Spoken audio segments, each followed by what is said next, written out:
পৃথিবীর সবচেয়ে বড় স্তন্যপায়ী প্রাণী নীলতিমি।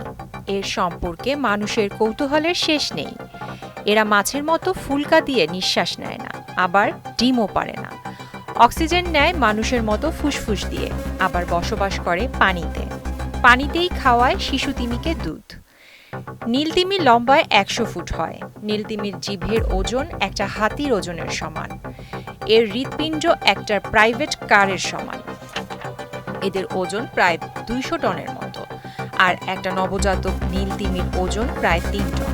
স্তন্যপায়ী প্রাণী হলেও নীলতিমি থাকে পানিতে, তবে অক্সিজেন নিতে একটু পরপর পানির ওপরে ভেসে উঠতে হয়। এত বিশাল যে প্রাণী, সে কি খায়, কতটুকু খায়, এই প্রশ্ন মনে আসা স্বাভাবিক। জানলে অবাক হবেন, একটা নীলতিমি দিনে অন্তত ৪ টন খাবার খেয়ে থাকে।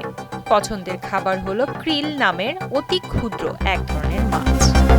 তিমির কোনো দাঁত নেই, ঝালরের মতো দেখতে। ব্যালিনের সাহায্যে এরা খাবার খায়। এই ব্যালিন ফিল্টারের কাজ করে। নীলতিমি যখন শব্দ করে, সেটা জেট ইঞ্জিন চালিত বিমানের শব্দের থেকে বেশি হয়। নীলতিমিকে খুব কমই দল ধরে ঘুরতে দেখা যায়। সে বেশিরভাগ সময় একা ঘুরতেই পছন্দ করে, তবে সঙ্গীকে প্রয়োজন হলে তাকে ডাকে, আর সেটি অন্য তিমি প্রায় ১০০০ মাইল দূর থেকে শুনতে পায়। ঘন্টায় ৫ মাইলের থেকে বেশি সাঁতার কাটতে পারে, তবে কোনো কারণে ক্ষুব্ধ হলে ঘন্টায় ২০ মাইল পর্যন্ত সাঁতার কাটে। তিমি যখন নিঃশ্বাস ছাড়ে, তখন ৩০ ফুট পর্যন্ত উপরে উঠে যায় পানি, আর যে ছিদ্র দিয়ে নিঃশ্বাস নেয়, সেখানে একটি ডলফিন অনায়াসে প্রবেশ করতে পারবে। নীলতিমি কখনো পুরোপুরি ঘুমায় না।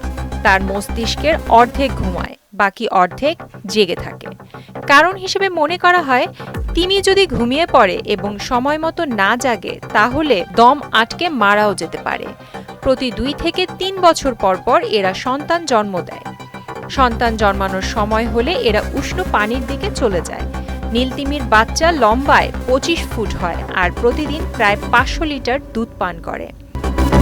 দীর্ঘদিন বাঁচে নীলতিমি। গড়ে তাদের আয়ু ৮০ থেকে ৯০ বছর। এখন পর্যন্ত সব থেকে বেশি বয়স্ক যে নীলতিমি খুঁজে পাওয়া গেছে, তার বয়স ১১০ বছর। প্রিয়াঙ্কা নিতু, মোহনা ডিজিটাল।